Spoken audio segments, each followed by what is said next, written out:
Recording starting now. Good stuff. Thank you for that. So everybody, welcome to Alumni Panel 2.0 for our special bite session this week. We have a bunch of brand new alum who are here to share their wonderful wisdom and job experience with us today. So thank you all who are able to show up, and special thank you to the alum who are taking time out of their real jobs to come hang out with us. It is much appreciated. So like last time, we'll just do this super informal. I guess I'm technically the moderator, but we just had people post questions in the chat, or you can ask questions out loud. So we'll get started. Everyone could just answer who they are, what year they graduated, and what they're doing now for a job. And then we will just start asking some questions after that. So while all of our alum are introducing themselves, feel free to post things in the chat. If you come up with questions, you can always unmute and ask them as well. And as always, if you can show video, that's always lovely, but I get that after years of this, some people are camera shy, so I get it.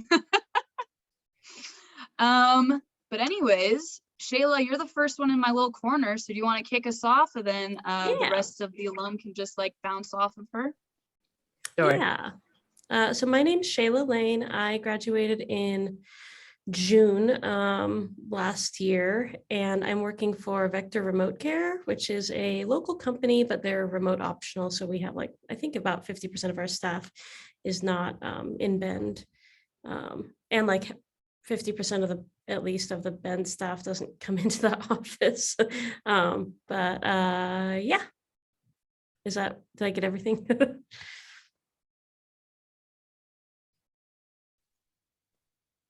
I'll go next. Go ahead.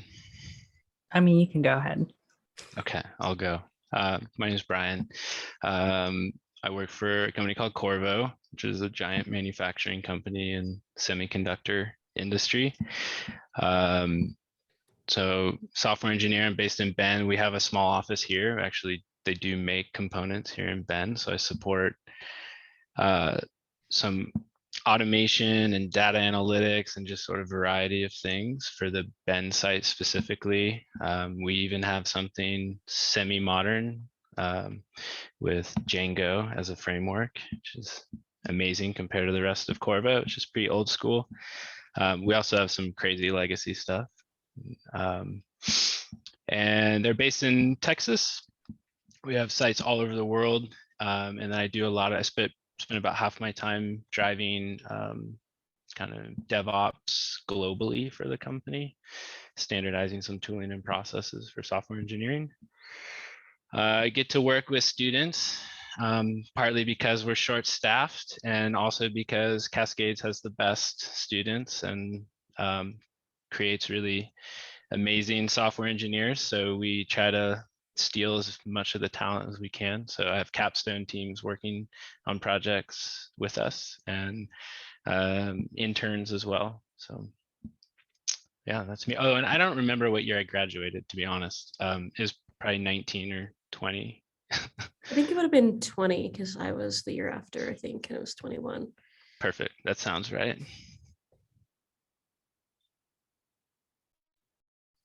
Nice. So I guess I'll go next. My name is Adriana, and I am here in Bend, and I work for a company called SDVI Corporation.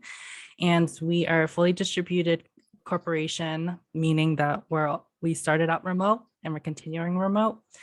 And we have a software as a solution product that is called Rally, and it processes, it modernizes or digitizes the media supply chain.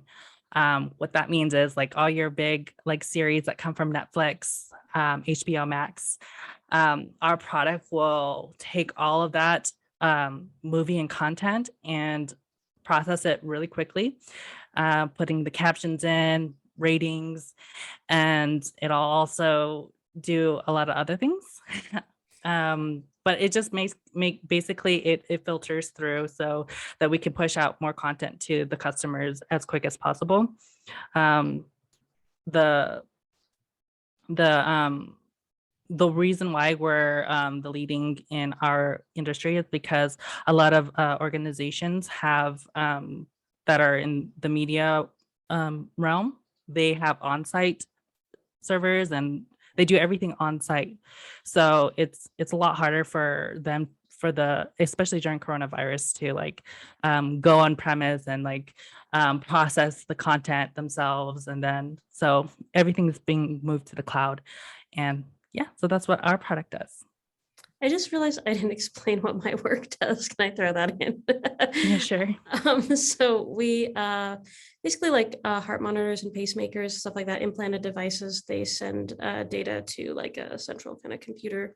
And then we scrape that data and filter it so that it's more easily digestible so that like clinicians don't have to spend time reading through every single line of information where like 90% of those hopefully are just like, yep, healthy, looks good. And we kind of filter that out and color code things and just make it easier for them to see like what is actually a scary, situation for somebody's heart. And also it kind of helps prevent, like we can tell if like a wire is loose, which can cause basically like, in like movies when they're like clear and they like that can happen on accident when it's not supposed to people's heart, which is actually how this company was founded.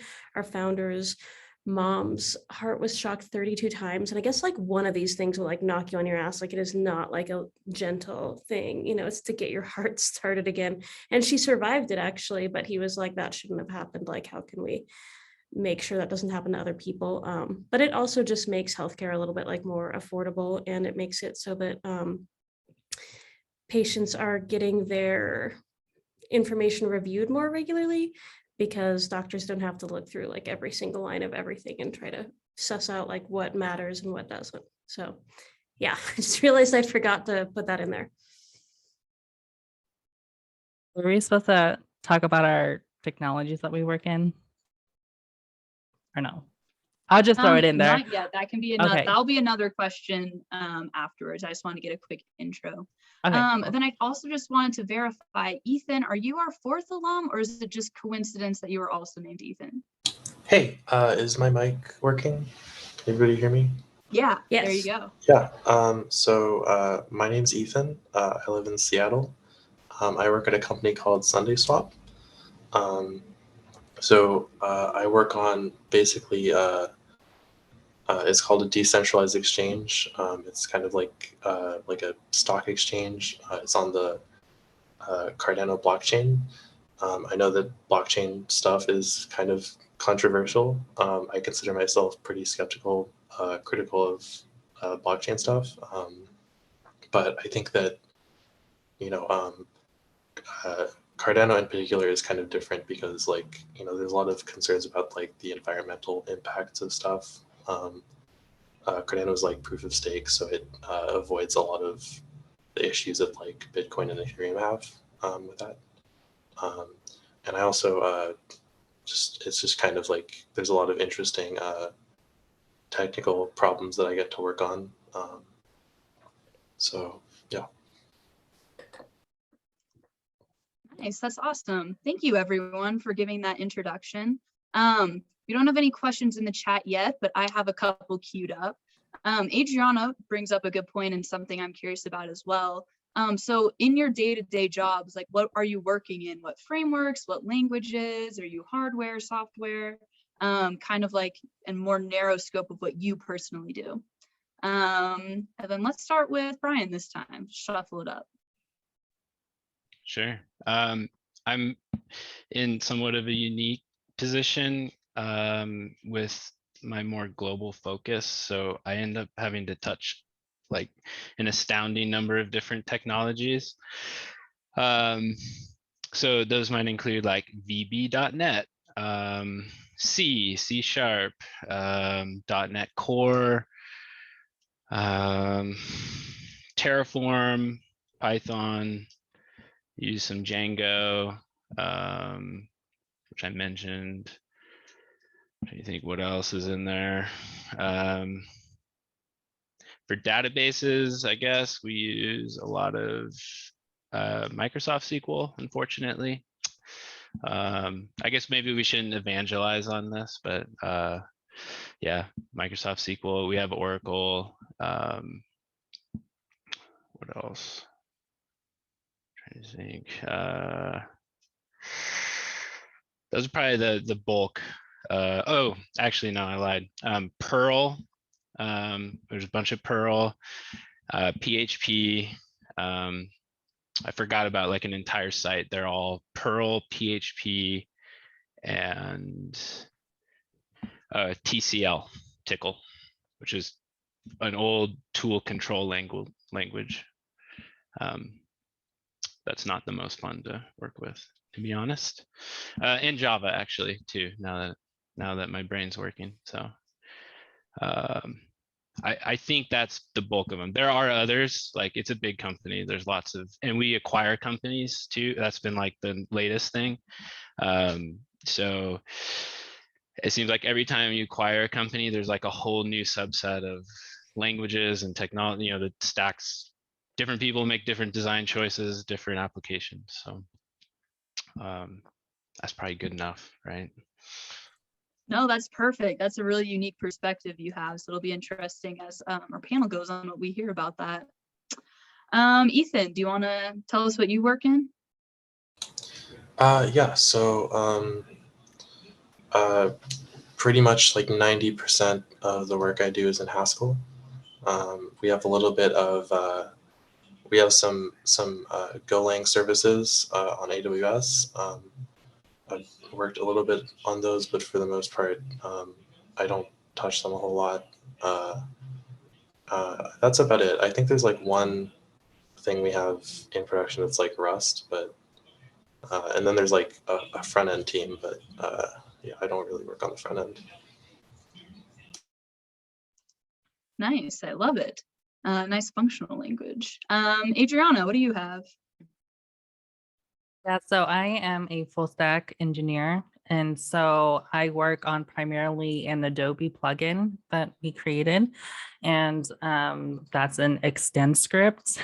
And then we use TypeScript as well. And then our framework is Angular, but we're transitioning that to Vue. So we're in the process of changing that whole rewriting that whole application in Vue. And I do, for the backend, we use Python and Postgres for our database.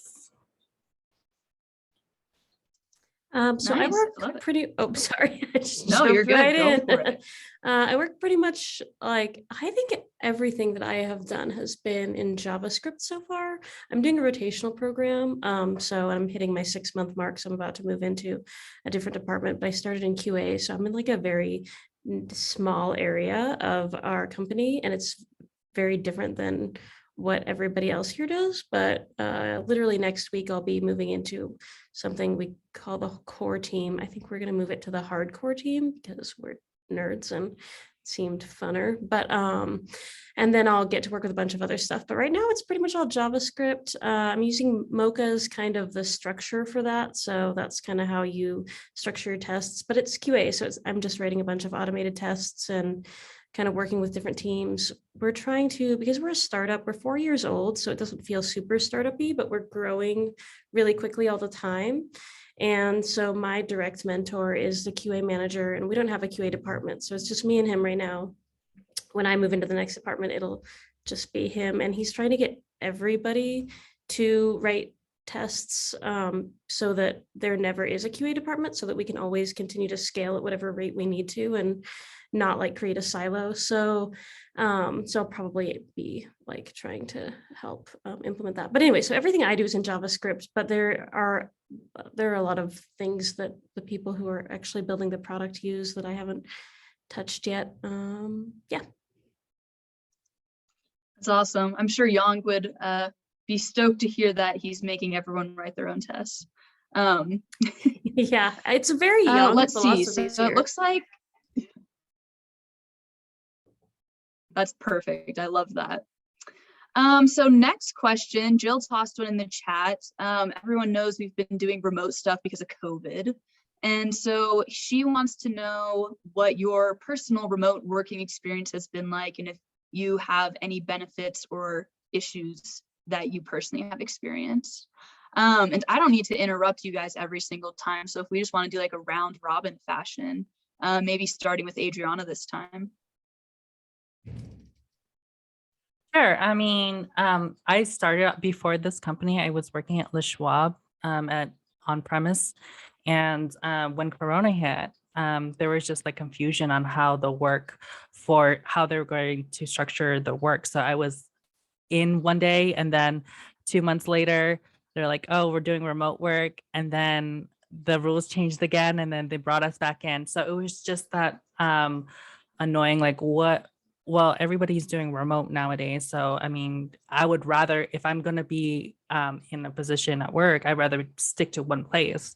So that's where I found my company, where it's fully remote. And it provides me the flexibility because I can make my own schedule, just as long as I'm working 8 hours and getting my work done. The benefits are I really get to have my own space and not have people like bug me and bother me across my desk. I mean, I do get Slack messages, but like sometimes I just like wait for a minute unless it's really urgent. But like if I'm in the middle of something, I can wait for that Slack message to be read. But yeah, I think the benefit is just that consistency, so I'm not interrupted with the lifestyle or my work, and the flexibility is really great. I'll go. So my work is remote optional, so you can do whatever you want. So any day or time I can decide to either go in or go home, which is really nice because I don't know, I have anxiety. So sometimes I just am like anxious and I'm like, I'm gonna go work from home, like, you know, or I just wake up anxious and I'm like, I'm not going in today. I'm just gonna like hang out with my cat and work from this room. But I typically work in the office Wednesday through Friday, and I stay home Monday and Tuesday because I think like right after the weekend, I'm kind of feral still and I'm not ready to, you know, be around people and do all that. So, but I'm also pretty social. Like we kind of have cocktails here sometimes and stuff. And I like to like, you know, get in on the jokes and, you know, feel connected to people here. So yeah, I get kind of a nice balance of that. I guess I don't feel like there are downsides to that scenario just because I can do whatever I want whenever I want. So it's kind of all good. Just having the option. Like I went home one day because my pants were kind of tight. So yes, that's my 2 cents. Yeah, I would echo what's already been said. The focus is great. You carve out however you want to work. I'm a huge fan of remote.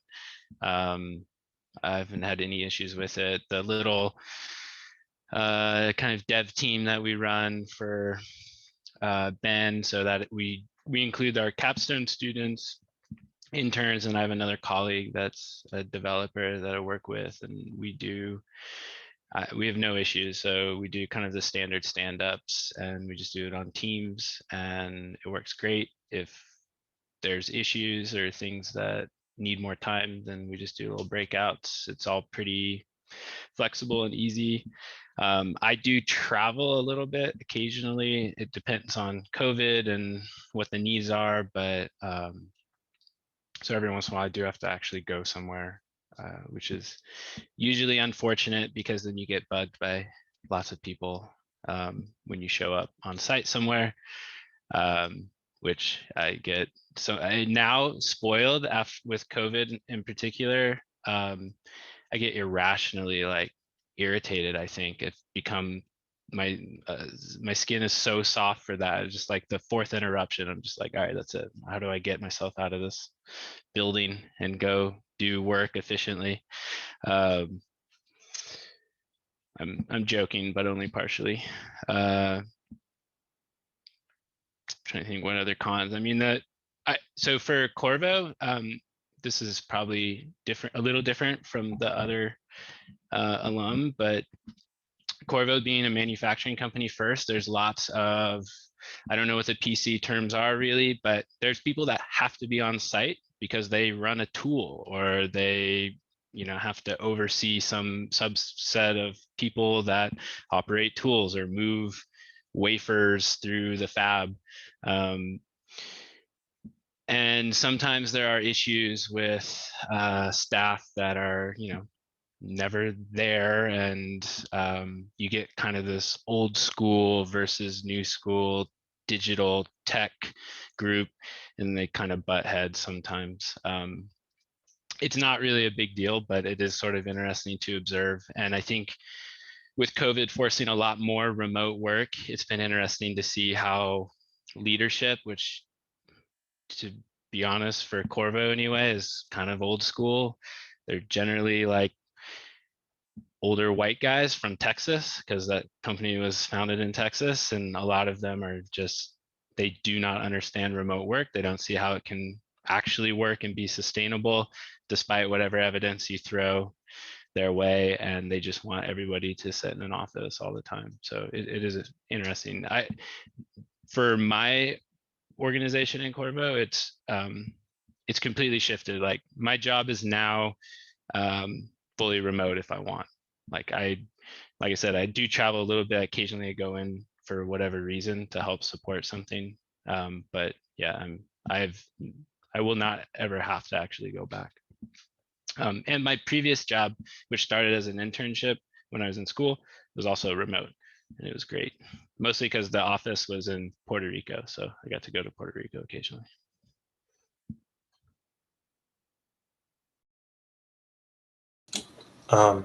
So one of the reasons that I got the job that I currently have, like one of the reasons I wanted to get a new job was just like my previous job was, I was working on like machines, so like it wasn't really possible to work remote. I didn't want to live in Bend anymore because I had friends in Seattle, and I wanted to come up here instead. So it's all good for me. Like my whole team is remote. It's like 100%. I don't see any downsides to it.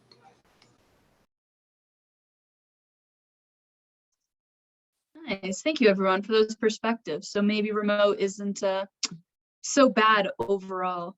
I love that. So on to our next question. Samson wanted to ask, did you all have a general idea of what software or hardware you wanted to work with when you applied to positions to see what stuck, or did you just kind of like throw a dart at the wall and see what you landed? And let's start with Ethan this time. So I kind of spec'd hard into Haskell like super early on. And there's not a lot of Haskell jobs. It's really hard to get a Haskell job. So if you like choose that path, if you're like, oh, I want to learn this obscure programming language, and spend all my time focusing on it, like you have to be prepared to like I don't know. I mean, my previous job like was in C, like just doing embedded programming, so like not at all like what I was like hoping to be doing, but it was still cool. But like, I'm kind of more happy in what I'm doing now, where it's like, what I was always interested in. But it was really hard for a long time, like not really having all the, not being, if I wanted to like apply to like a job in town, like everybody wanted like, JavaScript experience or like C# or stuff like that. And I just had to say, oh, I know this obscure functional programming language that nobody cares about. So like, that was really hard. So yeah, it's kind of like, it worked out, but it was really difficult.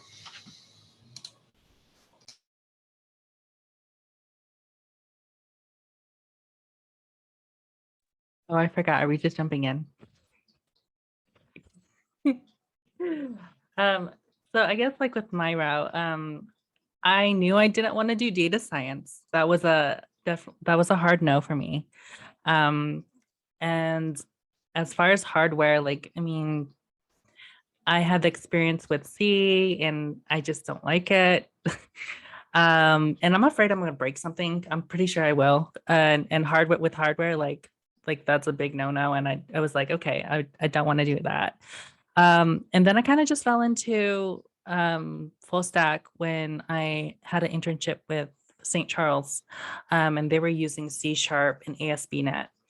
And so I was just like, oh, this made more sense. And I'm able to visually see my changes.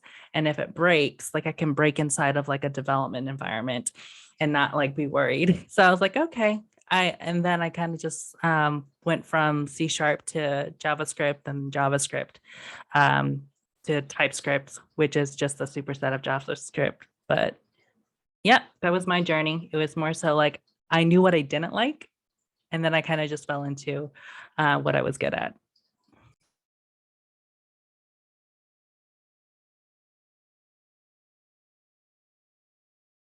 Forgot I was muted. Yeah, I felt the same way. I definitely had no idea what I did want to do. I was starting to get an idea of things that I maybe didn't want to do as I got out of school, but I had very little work experience in school.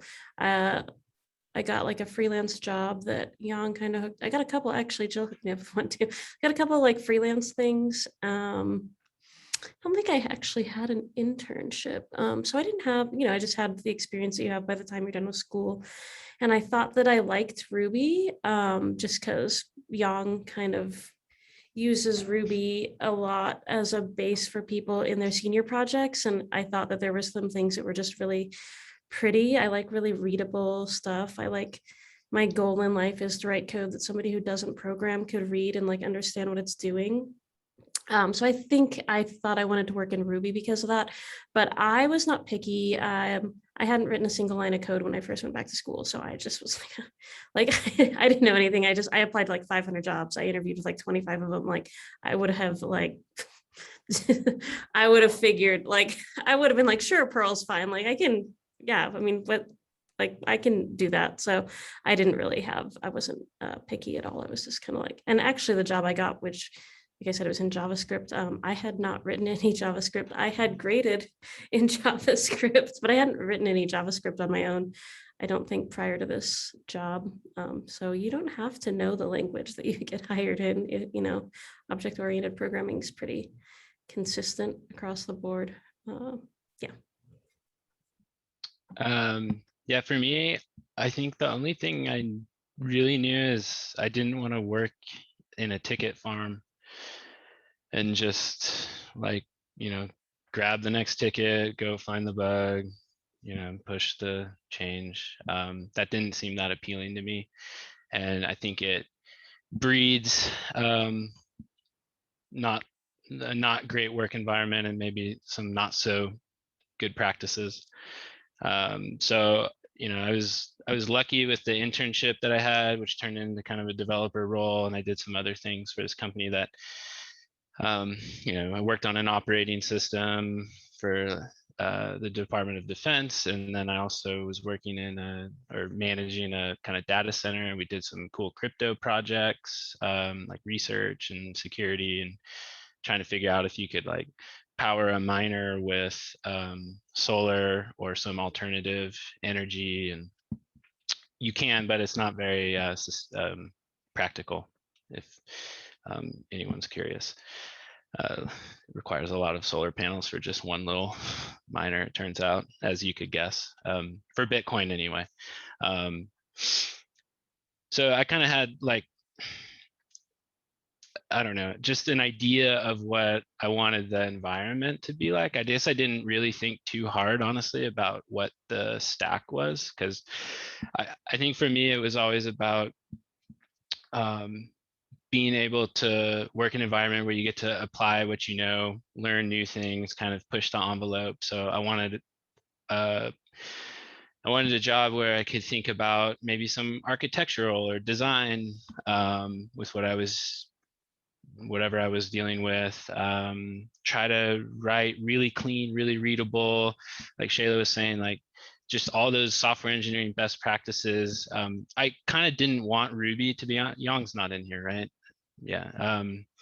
Like, I don't know, Ruby's fine, I guess, but it wasn't my favorite. But but all those concepts, right? All the like the Sandy Metz stuff that you learn and read, I think is great. And we need more of it in industry. And I don't want to go on too much of a tangent here, but those skills are like so needed everywhere.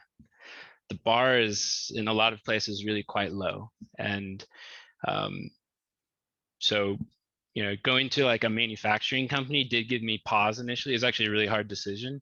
But in many ways, it has paid. It's exactly what I was kind of looking for. I get to do a bunch of different things, and I get to kind of punch way outside my weight limit based on, you know, the number of years of experience I have. And, you know, I get to do a lot of cool things that there's just, you would have to work 20 years, you know, before you got to do anything like that at Google, and probably you never would, right? You know, but I get to play in that world, and it's a good experience. So it's fun and it's challenging.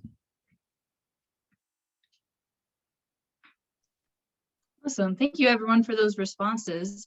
Hopefully that answered your question, Samson. I think it's interesting to see that it really doesn't matter as long as you are willing to learn overall, right? With technology, maybe not other fields. I don't think you could just go be a doctor if you applied, but in technology, we'd get that flexibility to learn on the go and kind of fake it till you make it, which would not work in many other disciplines. So thank you for those answers.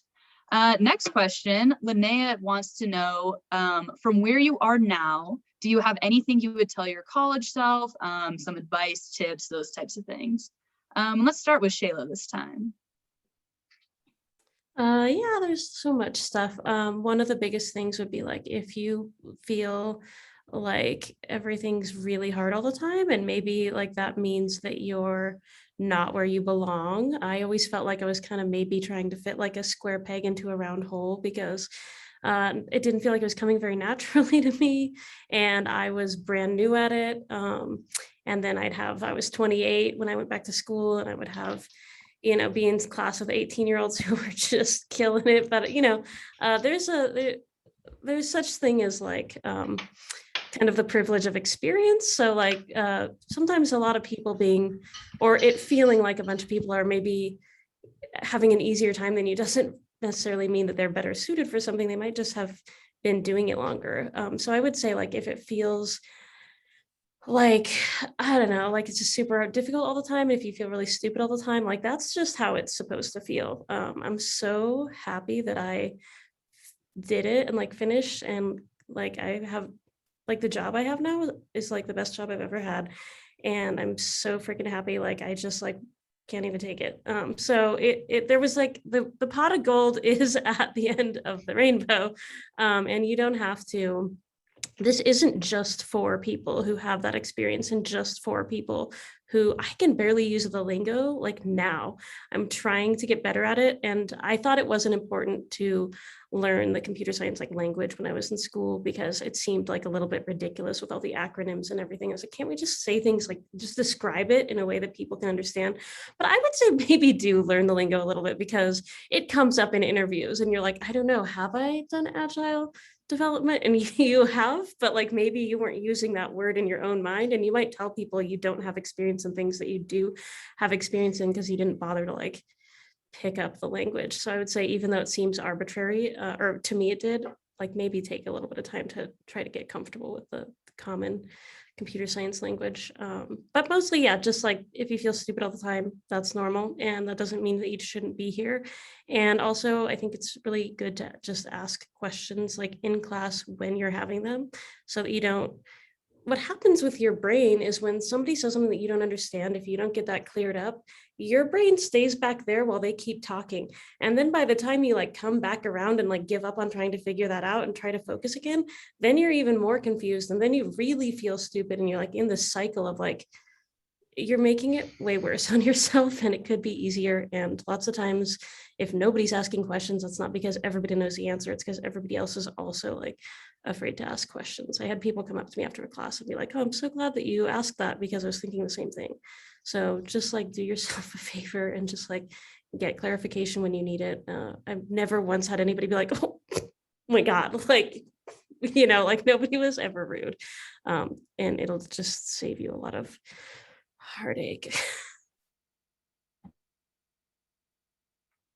I would definitely echo the ask questions. I would tell my past self to ask a lot more questions.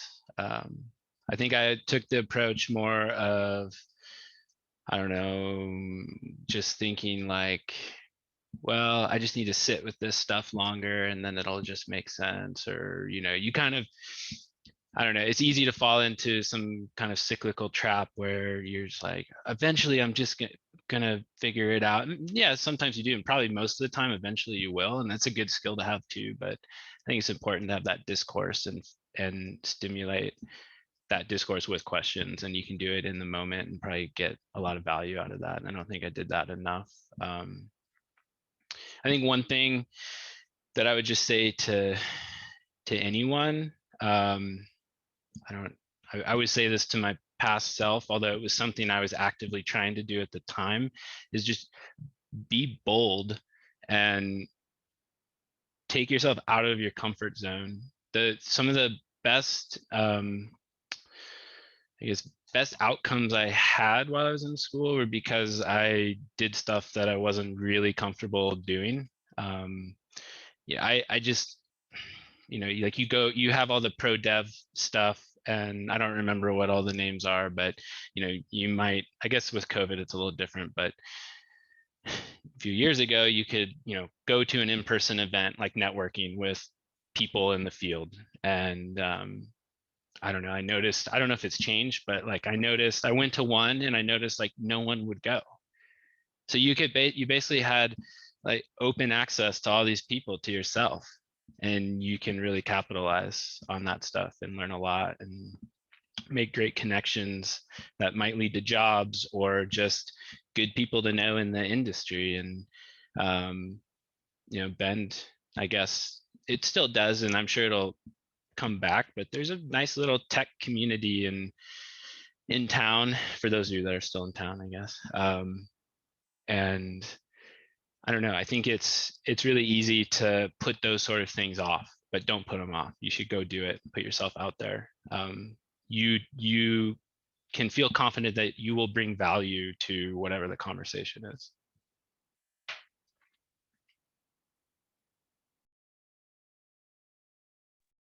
Go next. Just to piggyback off what Brian was saying, yeah, be comfortable with being uncomfortable. I think if you are used to that while you're in college, then when you get out into the real world, you jump to a big code base and you're just drinking from a fire hose. You're like, okay, like I'm good. And just take it chunk by chunk. And yeah.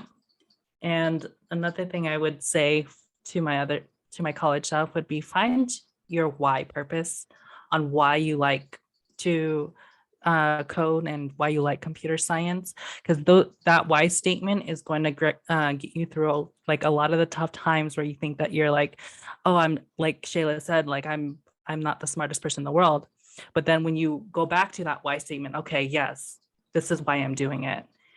Whatever that is, I didn't have that. And I figured that out later after I got into the workforce, what my why statement was. And that's helped me a lot to stay resilient. And then one more thing that I would tell myself was to have a routine that helps you wind down and separate your homework from your home life. I think that's really important, because like if we're always thinking about how to solve this problem or whatever, like we're not going to give our brain a rest and attack it from a different angle. I think if we're able to just like relax, separate that from work, come back to it and be like, okay, this is how like I should approach this. I think if you're just consistently in that mode, you can't get that angle. And yeah, that's the three things that I wanted to say. Yeah, I still like struggle a lot with like knowing when to like ask for clarification on stuff, because I do the same thing that like I think Brian said, like I kind of just hope that I'll figure it out like later, and then I don't, and then I'm like, I don't know, it's not good. uh, so yeah, it's definitely like really important to like ask questions and understand what's going on, even if it makes you look kind of stupid. Yeah. As for advice, yeah, I don't really know. I kind of, one thing that I wished that I had when I was in college was like, I don't know, I guess kind of more well-rounded like experience with stuff. If I had like spent more time like in my free time, like learning more general stuff. But I don't know if that's really something that, you know, uh, I think, you know, I don't know if that's something that I really needed to do, because I mean, I feel like things are good now. So I don't know if I really have a good answer to that. But yeah, the thing about asking questions is good.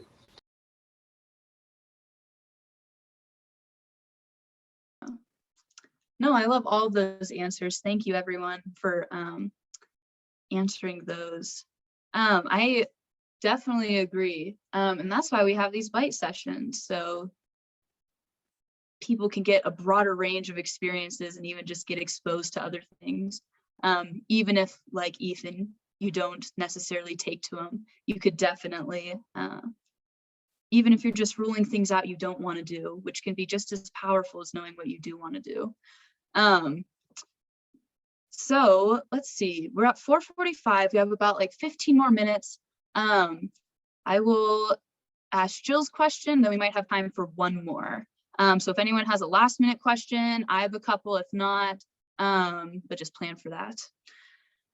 So this is useful for all of us, especially as some of us are graduating and some are starting out as like sophomores, juniors. Any advice for how to apply for and or prepare for interviews, internships, and jobs?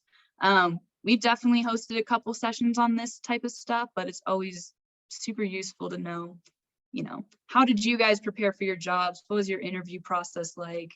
You know, any tips or hacks that you would have? And I know Adriana has given us some tips on this. We can start with her for this one. Sure. Lately,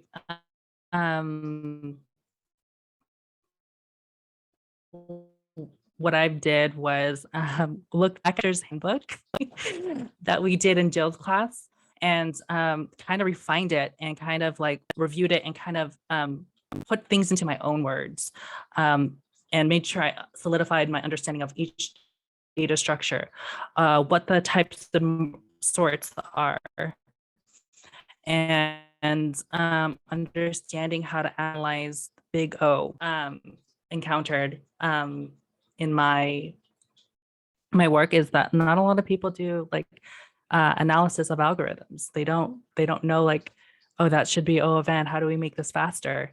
So that kind of gives you an edge. So I would definitely brush up on that, and then practice your algorithms on paper or a whiteboard. I think if you're typing it out, like that's like your mind is like, you're not really understanding, but if you're having to recollect from memory on what you have to do, I think put it on paper is the best way to do it.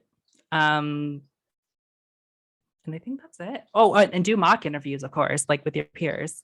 And then give each other critical feedback. Like it doesn't have to be like rude, but like be really honest with that person and how they were doing. And I think that really helped me when I was doing mock interviews, is I was getting feedback of like what things that I wasn't doing and things that I was doing right. But other than that, that's how I normally prepare.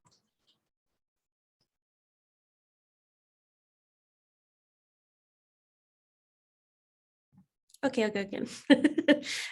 So that definitely, I agree that big O stuff comes up a lot. I would say when you're doing in person, because you do a lot of coding challenges that are like automated through some website where you don't talk to anybody, and those suck because if you don't pass all of like these test cases, and you're nervous and it's timed, and if you don't, make all these test cases pass, then you just don't get to the next level.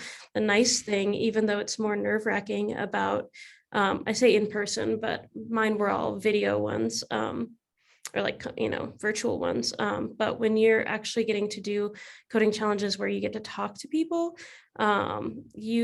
you get the bonus of showing them how you think, whether or not you solve the problem perfectly.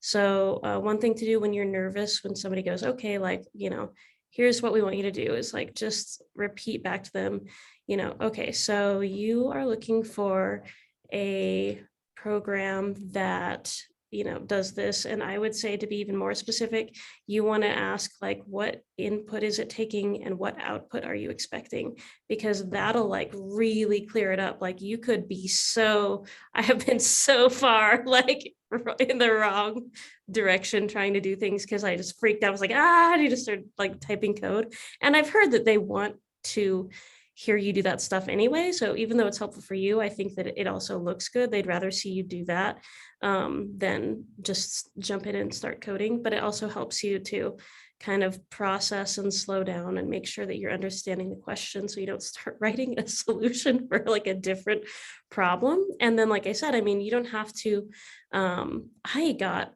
one job offer where it was like, Adriana works there actually.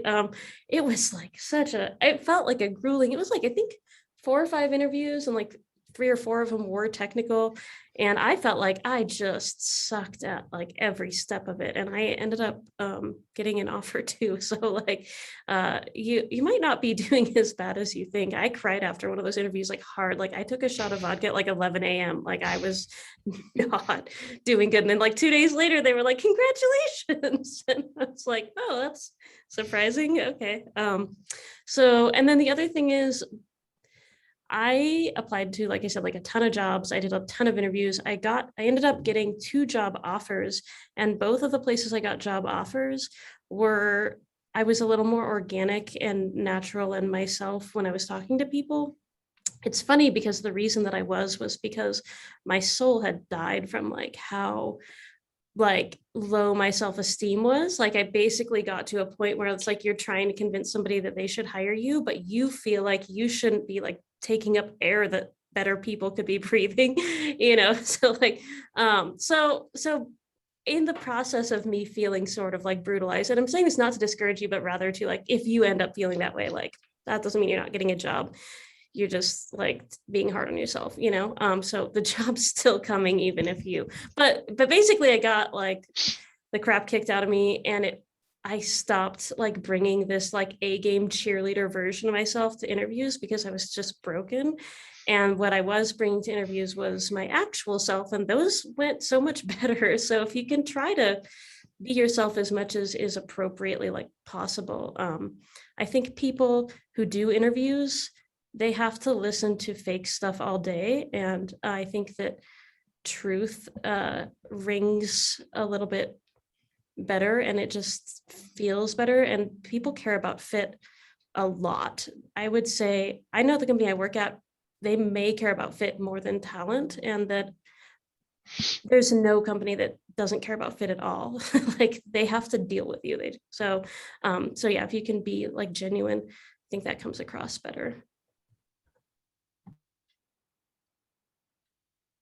Being genuine and having a personality and being able to talk about what you're going to bring to the table is huge. It's I think for those of you that are looking for jobs right now, is a great time. I mean, COVID is terrible in so many ways.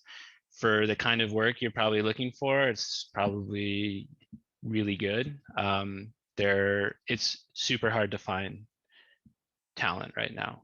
And you all are really talented and have a great skill set because of the instructors you have and the curriculum and sessions like this. Like, not all, like most schools don't do this stuff. Like there isn't pro dev. Those things matter and they make a difference. I'm trying to hire an intern right now, and we're hiring in my group another software engineer, and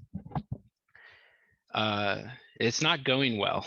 I'll tell you that. So really, like, I just say that to, hopefully boost, your confidence a little bit, because I'm sure you all have a lot to offer, and just keep that in mind. I took some notes too while everyone was talking, because this is a big topic, goes, covers a lot of ground. The answer is always hash map, and that's a joke, but the answer is always hash map. Don't forget that you're also interviewing them. You're interviewing the place you're interviewing with. There's red flags to be had. There's a lot of cool sounding tech jobs that you probably don't want, and you should ask questions, really take the time to dig in to understand if it's going to be a good fit for you and what you want. I think that's really important. It's easy to just be like, oh man, you're getting hammered with all these hard questions and you're stressed out and you're exhausted. But whenever I interview, I obviously do some research about the place you're looking at interviewing with, and try to come up with some questions ahead of time. Takes a little bit of the pressure off, because you will be kind of exhausted towards the end. And like Shayla was saying, sometimes it's 4 rounds of interviews is crazy, and that takes a toll for sure. I say leverage your network. Hopefully you're building a network while you're in school, and leverage that. Make sure your resume is as polished as it can be. I think there's pro dev for that, so you should be in good shape. I can't tell you how many very difficult to read resumes I've seen lately. And I would just love a simple 1-page resume that was easy to go through. And then make sure you can speak to the things on your resume. So this is another interesting one I've discovered. If you put something on the resume, someone should be able to ask you at least like mid-level technical questions. You should be able to discuss them. If you can't, then review that stuff, or maybe think about changing it, because that's a big red flag for the interviewer. Is like, okay, we're trying to vet this person to see if they really know what they're talking about, and if they can't even talk about things they claim that they know, then it's not a good start. Trying to think, what else did I have on here?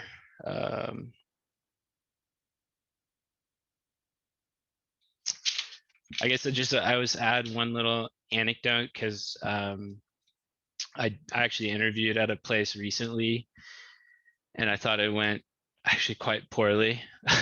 And turns out it went really well, and I got an offer. So I didn't take the offer, but still, to Shayla's point,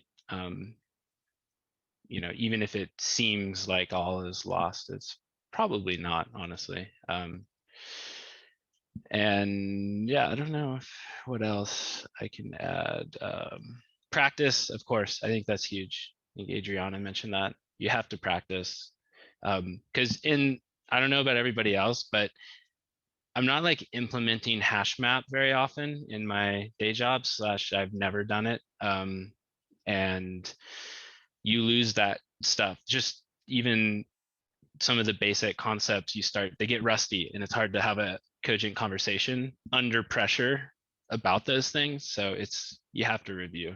I would review all that kind of stuff before any interview. Yeah, I think that's all I got.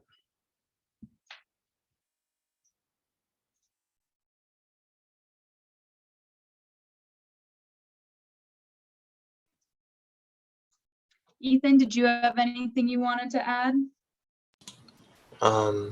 Yeah, so I'm really bad at interviews. I've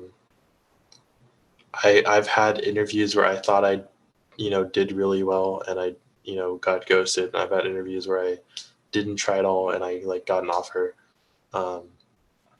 have no idea how to prepare for interviews. I'm not good at representing myself in a way that like, you know, convinces people that like I can, you know, do what they want me to do. And I mean, I know that I am capable of you know, doing the job well, but like I tend to like I guess be a little bit too honest about how confident I am, and I think that that kind of ends up hurting me. So I guess my point is like, you know, um, even though I'm really terrible at doing interviews, like I've gotten jobs, I've gotten job offers.